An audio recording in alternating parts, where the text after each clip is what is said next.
All right, ladies, gentlemen, gamers of all kinds, even mobile. Welcome back. Welcome back to the first patch notes video of 2020. 2020, where the plagues are coming back, World War III is starting, and League has probably been, in my opinion, one of the worst spots for ADs, but it's always like that, so it doesn't matter. But anyway, welcome everyone. So, as per usual, it's been a while. It's been a big, long while. But the patch notes are back out. We're in preseason. Preseason's about to fucking end in like 3 days. 3 days it's about to end. We're going to have some fun. We're going to have some fun in the new season. And if you don't realize, I'm actually joking because, God, I've hated League of Legends, I think, more so than I really have in a long time because I hate Senna support and I hate supports in general. Anyway, and ADs suck. Anyway, let's just get into it. Before that, though, before we actually just get into it, my palette today is white rice that I cooked in my new Amazon bought Roshi, I think it's called, rice cooker. It's very good, but I kind of burned it because I didn't add enough water. But it's a learning experience. Anyway, welcome back, folks. Hope you had a wonderful holiday. I do as well. Not just right, I do as well. And are ready for some more balance and League shenanigans in the big 2-0. God, a fucking League shenanigans where like AD's getting crapped on. We say hello to the big boss Sett this patch. I'll run down my thoughts on him in a bit. As well as a huge update to Silas, League's other resident bad boy. His changes mainly focus on encouraging his role as a mid laner. I heard these changes are ass, but I don't know. We'll see if they're the ones that I actually saw. While making sure players don't lose out on that signature bruisery playstyle he's known for. Interesting. Wow, this song is really weird, but I kind of like it. Let me lower it a bit, though. Ooh, I got mail. Anyway, other than that, we have some quality of life changes for Vi, Kog'Maw, Kassadin, and Jax, who's getting the legendary this patch. As well as some cautious buffs to champions that have proven to be menaces in pro play in the past. And finally, we're following up on our big support item changes during 9.23, aka they're buffing them. Okay, so they could do more in the early game. Yeah, because support sucks dick, especially mine. Anyway. Let me think. How are we going to do this?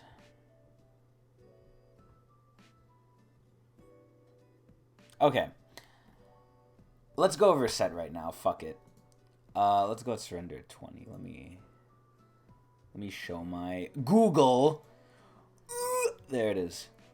Let's see. Do they have Silas here? It does just take me to the patch list. No, it doesn't. It doesn't have him here. Fook. Oh shit. Okay, I went too far. Let's do this. So, Sett.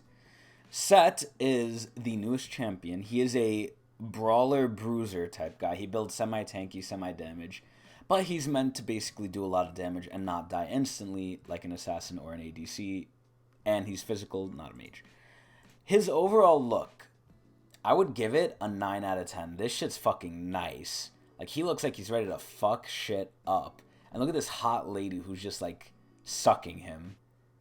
So, obviously, he's half a Stein. Or actually, no, 1/4 of a Stein, I believe, lore-wise. And his dad was actually debunked to not be Draven. But he is a pit fighter. So, going over his shit. I love his passive. His passive is actually fucking useful, unlike most of the passives in this game. He gains an additional 0.25 health regen for each 5% of his missing health. This scales, and it's actually, in my opinion, a better hybrid of a Mundo Garen Love a Child passive. It actually does help. The lower you are, the shit ton more you will regen. And that's not the only thing it does. It also empowers his autos. His first auto is a regular auto. His second auto is a left punch that... Or no, a right punch, excuse me. A right punch that does a lot more damage and comes out faster. And it's really good. It synergizes well with his kick. So on him might be a build that you go on him. Q is an auto attack reset. He basically attacks twice very fast, and he has a move speed towards you. The whole thing about Sett, before I really go into him, is he's very simple. Kind of. He's a little complicated. But generally, he's actually one of the more simpler champs they've released, and I kind of like that. And that's what at first made me think he wasn't that OP. Or ridiculous at all, actually. I kind of felt he was just like, whatever, maybe he might be weak. Maybe he's strong. Honestly, didn't know. But it looks like he's strong, but we'll see how it is on live. Because, all the YouTubers go, oh my god, Sett is broken. Sett one-shot, Sett fucking 2,000 health shield. Like, they love to do their clickbait bullshit. And so do I. But anyway, yeah, his Q does max health, which is extremely good, and bonus damage, which is extremely good on both his fucking autos. He's really good against tanks, which aren't fucking played anymore. His W, I think, is like the main really cool thing of his kit. He stores damage taken as grit, and then the max is 50% of his health. Grit decays as it was taken. So let's say I take 100% grit from an auto, and then 2 seconds later I take 500 grit from an ulti. The 100 grit, not percent. 100 grit I took before is gonna fizzle out faster than the 500 grit because I took the 500 2 seconds later. They each have their own timer, basically. But anyway, when you use your W, you do let's see. Yeah, you do damage equal to the grit you have plus and it's true damage in the center. Plus you get a shield to the grit you expended. So that's your main fighting thing. You want to use that after you get the shit beat out of you. So basically, Sett is one to take abuse. His E, it's just a little stun if you hit 2 people with it. Very cool.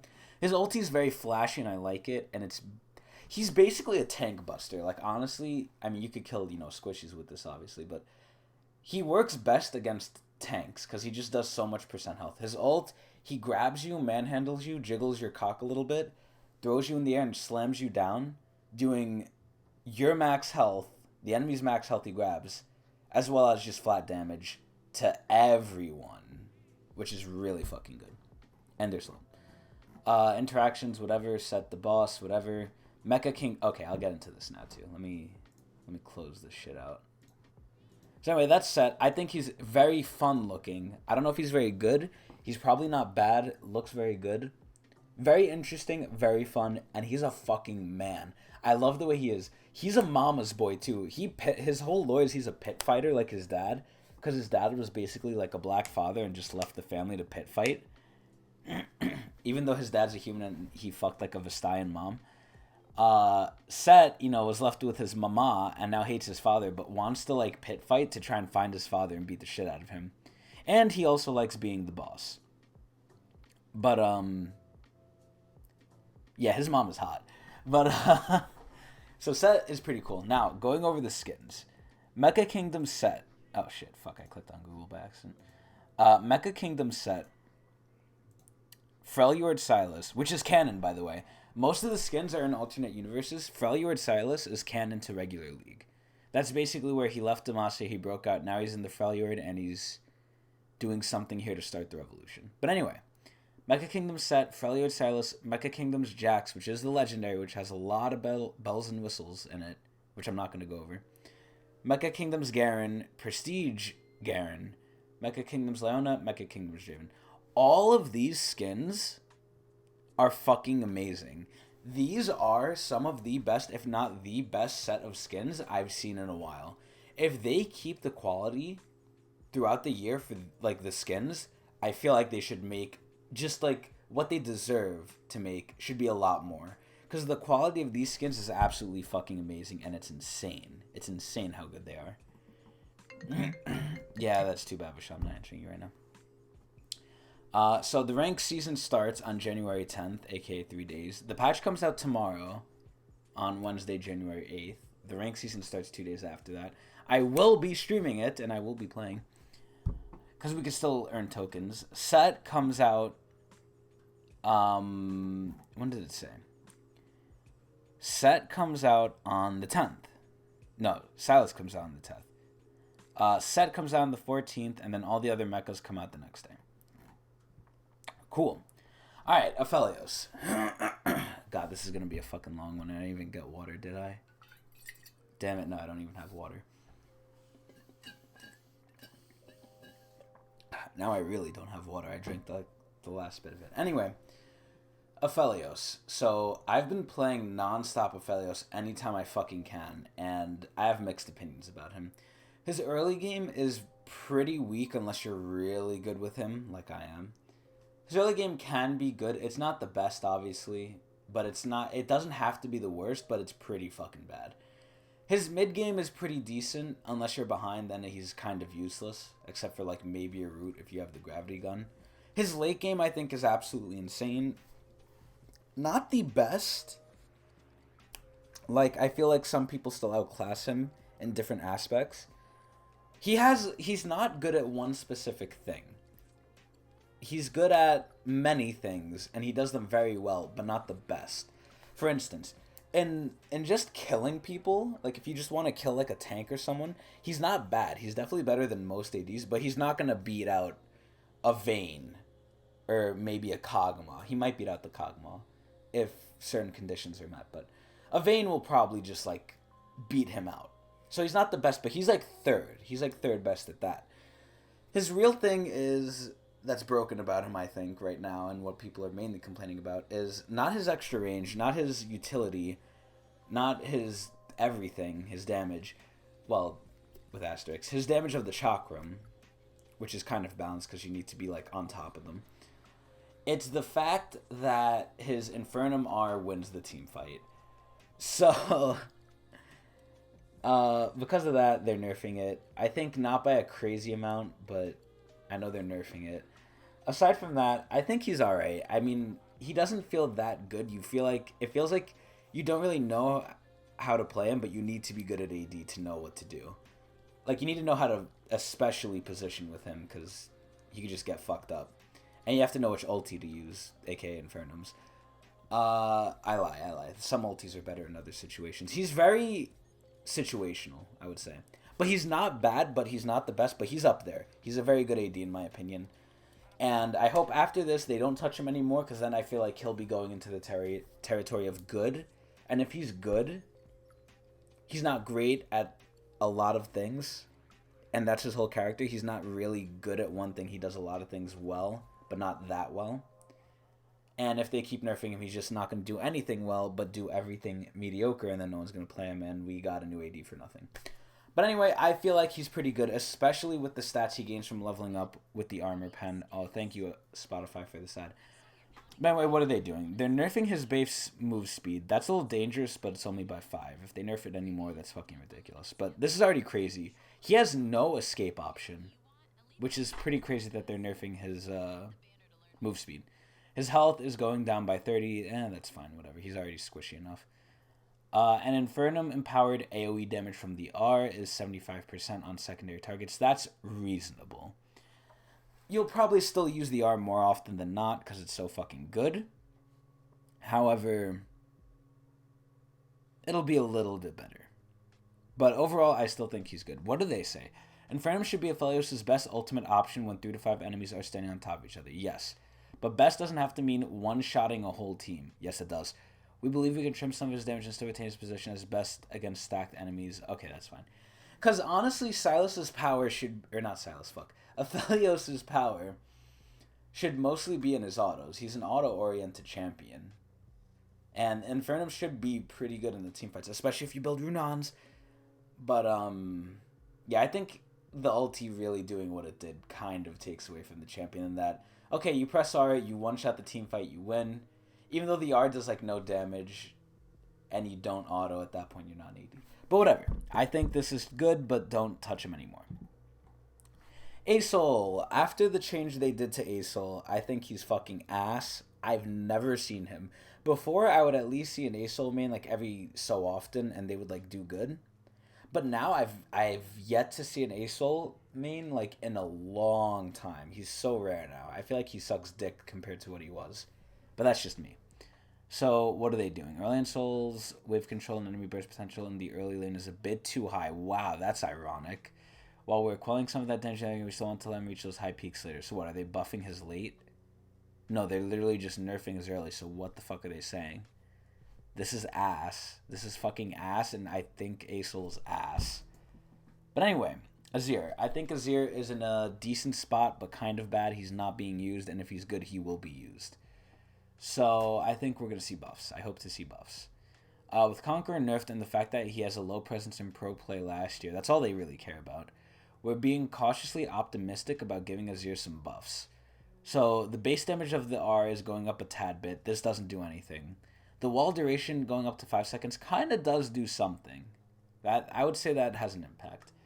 Not a big impact, but an impact. I don't feel like this will make Azir any stronger per se, but the people who use him will find benefit in it. You won't be chased as badly. Cork. I've played some Cork recently, actually, in preseason. In preseason, I've gone bored, and I needed, I think, to rank up Corky, because I don't have him rank 7 yet, so I'm working on it. But Corky's good. I mean, he has a bit of an awkward mid-game, which is ironic to me. And his early game is kind of weak until you get Sheen.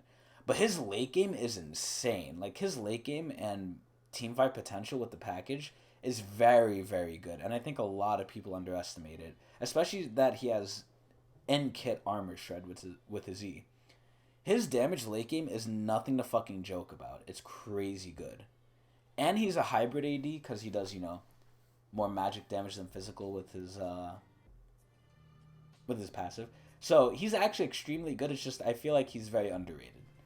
However, Riot seems to think he's bad, which is good because they're buffing him. Overall, saying his niche as an ability-based marksman. He is very niche in that respect. Him and Lucian. They're buffing the ulti by 20. That doesn't seem like a big change, but honestly, it probably affects the big one as well. So this is actually pretty okay. I'm actually very happy with this change. It should make his missiles hurt, which late game they kind of do anyway, especially the big one. The big one is like the big fuck you Nagasaki missile, so it's very good. I would say this is a very good change. Jax. R now works with Junso's Razor Blade. Wow! It never used to work with Junso's. Are you shitting? That's insane. Wait, this is such a big buff for Jax. Holy fuck. And I'm glad they didn't say it was a bug fix, because bullshit it was a bug fix. You just kept it out intentionally. They're putting it in now because he's getting a legendary, so to be expected. But great change. Wow, Jax is actually a lot better now. And hopefully more people build Jinsos. Fuck, I might even play him soon. Okay, Jace. I fucking hate Jace. I think he's kind of suck-ass, but he's decent if you're good at him. If you get ahead on him, he's very good. Very good indeed. So, but I think he kind of sucks ass. So what are they doing? Jace is not in a good spot all across the board. Wow, he's used all the time at high elo. I really don't agree with that. With Kleptomancy Gun, he's definitely seen better days and can use some help elsewhere. I feel like he'll just go Conqueror. Fortunately, the lethality buff from the end of last year is helping a bit. Okay, what are they doing? They're buffing his late game damage by 25. And his base damage. This is whatever. This doesn't really do anything. Kalista, one of the worst ADs in the game, but still, I believe, like Corky, underrated. The difference between Corky and Kalista is Kalista's good, but you need a good support. You need to be like, your support needs to be on point. So if you don't have a good support, Kalista's useless. However, the dangerous thing about Kalista is she's so unique with her passive. She's so good at kiting. It's like, if you over-buff Kalista, she's the best AD in the game. Hands down. Because she has so much damage potential and just living potential that it's just like, okay, we can't kill her. We just have to wait till she's ready to kill us. And then she has basically a panic button where, okay, I'm getting raped. Support, come to me, help me. Which is something I wish a lot of ADs just had inherently, but they don't. But she could be very, very good, and she's very scary if she's good. Because look, they even say it themselves. Being cautious and optimistic with these buffs, like Azir, based on her low presence in pro play. If these two champions, Kalista and Azir, ever see the light of day in pro play again, they're going to get fucking smacked on the mouth. But that's bad because these champions are only balanced around fucking pro play, and I hate it. Because they're really good or they're really useless. But does this really do anything? Maybe. Maybe. Because the health growth and armor growth is pretty decent. Because remember, it's scaling. So I think this is alright. I mean, again, people who use Kalista will continue to use them and they'll feel it. This might attract some more Kalista players, but probably not really, because it's just base stats, but whatever. Kassadin. I honestly don't know what the fuck to think, because they nerf him, they buff him, they nerf him, they buff him. I haven't seen him, except played by Dan, and Dan kind of just lost lane with him and did nothing. So, no flame. So, I'm thinking Kassadin's going to get a buff. I'm thinking. I don't know, because I just haven't seen him at all. I don't know how to gauge him. What are they doing? Movement speed decreased. Okay, nerfed. Our mana penalty duration now displays an icon. So, quality of life change. But a nerf. Okay, they're just nerfing him. Whatever. He's doing a little too well in mid-tiers of play. Whatever. I don't believe that. Okay. Now, Kog'Maw. What do I think of Kog'Maw? One of the best ADs late. Mid to late. If you get fed, it's over. He's a hyper carry. What more else is there to say? I wish he had a new passive. But, he's good. He's pretty good if you could get him going. Especially with Lulu. If you have Lulu Cog, it's like, Jesus Christ. It's OP. Kog'Maw. Our mana penalty duration that displays on icon. That's it? This is the quality of life change? This is useless. Mordekaiser. He's probably still too good, so they're probably going to nerf him. Yes, they are. Wow, I'm kind of sad that they are touching the passive. Wow, they're oh, wait, no. Okay, that's move speed. Okay, that's whatever. So, for Juggernaut, Mordekaiser is too hard to get away from and kite. That's bullshit. That's actually bullshit. And do you know why? You can get out of his ulti, his long cooldown. I'm supposed to 1v1 you and keep you locked down ulti so easily. Number one, you can cleanse it with so many things. Number two, even if you don't, you can just kite him around in the fucking Death Realm and just have it be useless. Number three, the stats he gets from it, the things he gets for doing it. Okay, he takes you out the fight, which is big. But after that, the stats he gets are pretty much fucking useless and not really beneficial at all. In my opinion. And I feel like they're just blowing shit out their mouth for saying this. This is not true. He's hard to get away from. Yeah, if you dodge the E, what is he going to do? Ult you? You have so many different options to deal with that. It's not like it's a death sentence. It's really not. This is stupid. But the duration going down is fine, because if you're keeping it on, you're keeping it on. The duration doesn't matter. The movement speed is a big hit. It's a big fucking hit. It's 3% levels 1 through 18. It's just flat 3%. At that point, just take it away. It's literally nothing. But I still think Mordekaiser will be used. Just not as good as sticking on to people. But again, if he was going to kill you, he'll still kill you. If he wasn't, you would have got away anyway. I think this is a useless ass change. But it's the one they seem to think is good, and hopefully they don't do it anymore. That's fine. Nami. E also empowers the target's abilities. Wait, what? Blessing. Empowers the target next 3 basics. Empowers the target's next 3 basic attacks and abilities. Wow. That is a huge Nami buff. Honestly, I want traditional supports to come back, because in the bot lane, we have so many stupid-ass supports. Senna and Lux, in my opinion, are not supports. They're fucking jokes and teases. Especially Senna. God, I hate Senna so much. Nami, I wouldn't mind having in the bot lane. She's like an enchanter support, but more on the support side than anything. Tank supports are my favorite, but I don't mind having a Nami, Soraka, Sona, Janna. They're fine. I prefer Nautilus, Leona, Thresh, Blitzcrank. But this is a really big buff, so hopefully she'll come back. I extremely like this. This is extremely good. Sedge, I don't even know what the fuck to say. I think she's still bad. I think she's still bad because despite the many things they've given to her, I still have not seen Sejuani played. So, let's see what they're doing. Base health growth increased. Okay. Frost armor resistance ratio increased. Okay. E base damage increased later. We're happy with Sedge identity as a scaling tank. We're doubling down on it, buffing her scaling capabilities while leaving her early game vulnerabilities intact. So she's going to gain as much health as Kalista each level. That's crazy. Frost armor scales a lot better. Jesus Christ. And the E damage goes up by 40, which is nothing to laugh at. That's pretty substantial. Overall, very good. Will we see Sejuani more? Maybe. Do I want to see her more? Hell yes. But good buffs. Good buffs. Savannah. What do I think of Savannah? I think Savannah is pretty weak. Every Savannah I see, I just laugh at because they're so useless and don't really do anything besides kill. But even then, they don't do it that well. Just play a fucking assassin at that point. I see Savannah as a failed bruiser, honestly. But whatever. So what happens? I'm pretty sure they're going to buff her. Gain resistances when slaying Elder Dragon. Okay, cool. I can't believe that didn't happen already. Fury gained increase in lieu of ultimate CDR when slaying Cloud Drakes. That's actually extremely good. E-mark target damage ratio and monster damage cap increased. Oh, wow. Okay. So the passive 5 bonus for every elemental Drake and Elder. Okay.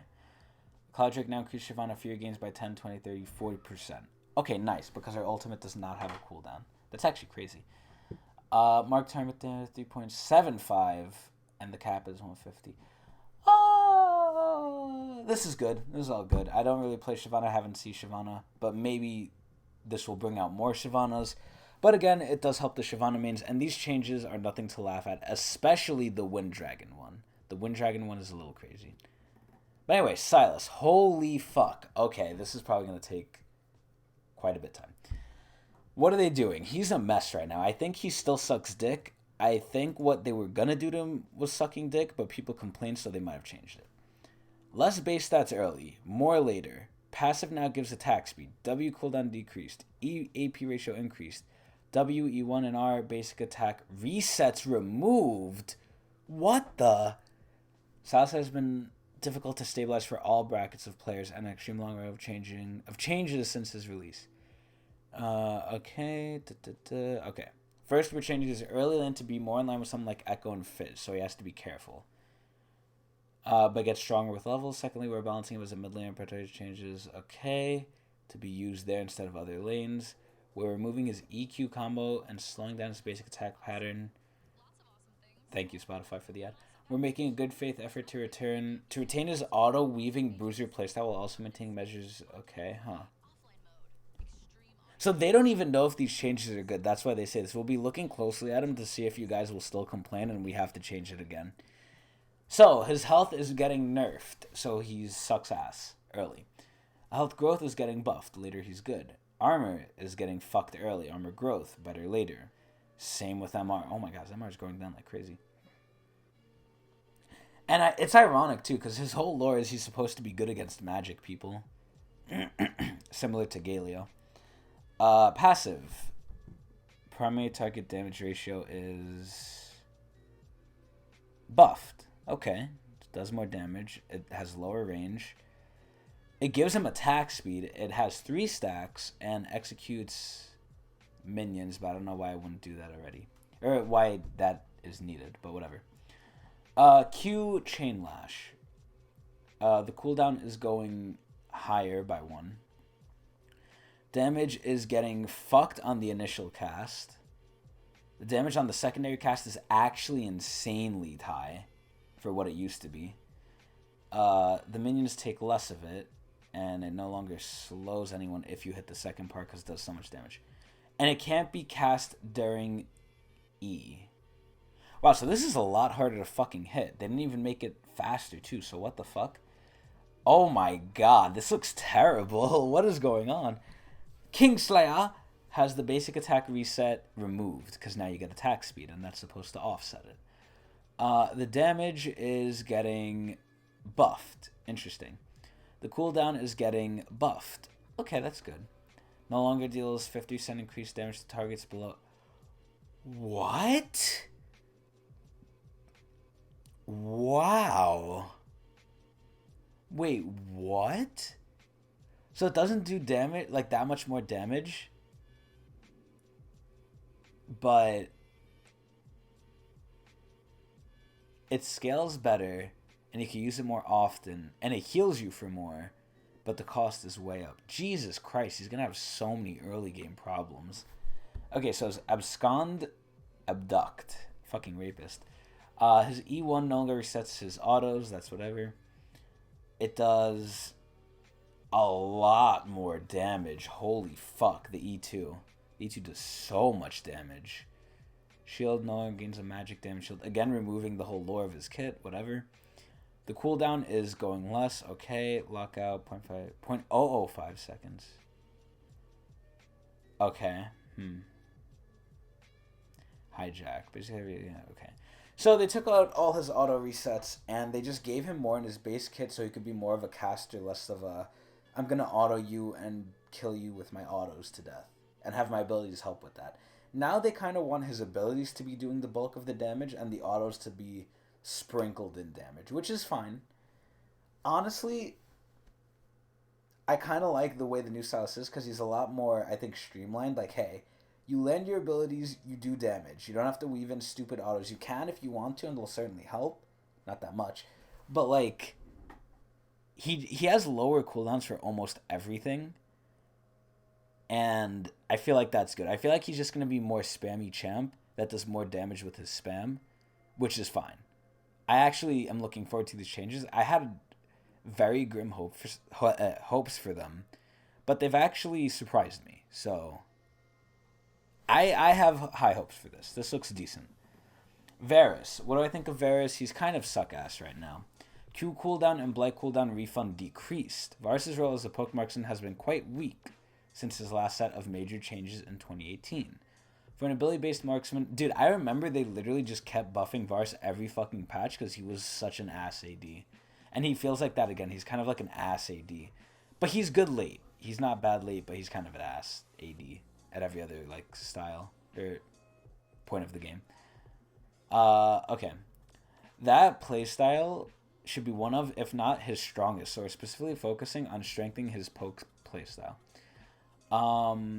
So the Q cooldown's going down by like 2 seconds. The Blight cooldown refund is 3 seconds. Interesting.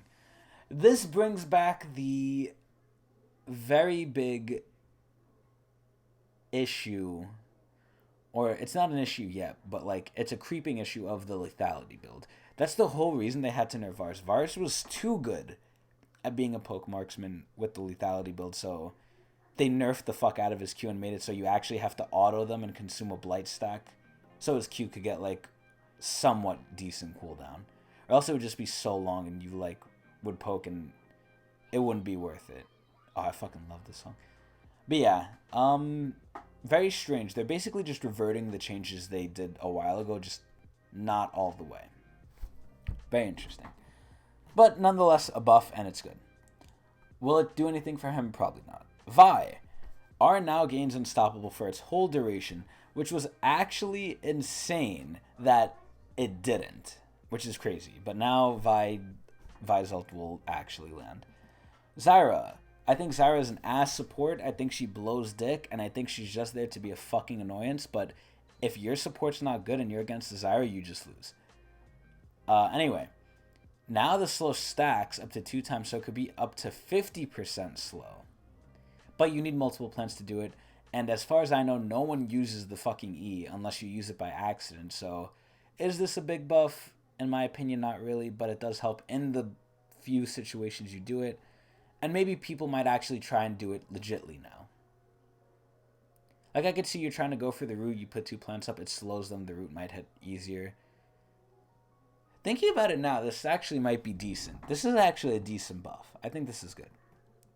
Alright, support items. So they're basically buffing all of them because supports are a little bit ass in my opinion. But the items are good. I like what the items do and I like how they work.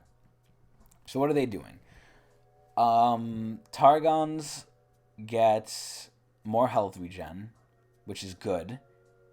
It gives less ability power though, which is fine. They shouldn't be poking anyway. I hope all the fucking poke gay mages of the support role get ousted and hanged. So it looks like everything's getting more health and mana regen, but they're losing out on damage and just base stats, which is fine. Again, they shouldn't be doing too much. Their supports, they're supposed to set up stuff, not be a fucking pseudo mage that the other AD should be scared of. All these are nice. Conqueror. Oh, here we go. Now shows total healing in its tooltip. Nice, finally, because it was so fucking strange, like, looking at its thing in the little tab on the bottom left. It was very weird. Hopefully this clears up some confusion of how good it's being used. Omni Stone. This shit's ass. You're using it if you want to troll or if you have no good keystone. but you get it up very often. And I heard that Dark Harvest improves all the other Keystone when you have it with Omnistone. So it's very interesting. Bug fixes, no one cares. Skins, like I said, they're all really fucking good, and they have decent chromas. How long did this take me? This took me about 35 minutes to get through. Not bad. Overall, very interesting patch. Not as big a patch as I assumed it would be. And honestly, you know, since it's sat a while with preseason, the fucking elemental bullshit and the whole map changing and everything, I don't know what they were going for, but it feels like fucking ass. It doesn't feel like it changed as much as they advertised it to.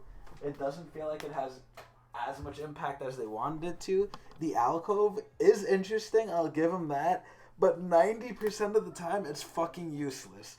But it does have its moments where it's either very funny or can be somewhat good. I'm not gonna lie, it kind of does. However, overall of this preseason, a lot more tame than I expected and kind of underwhelming and disappointing. Just as this patch kind of is as well, I expected more, and I'm saddened by the quality of life change to Kog'Maw is literally just a number that we see that was already there that we can already know.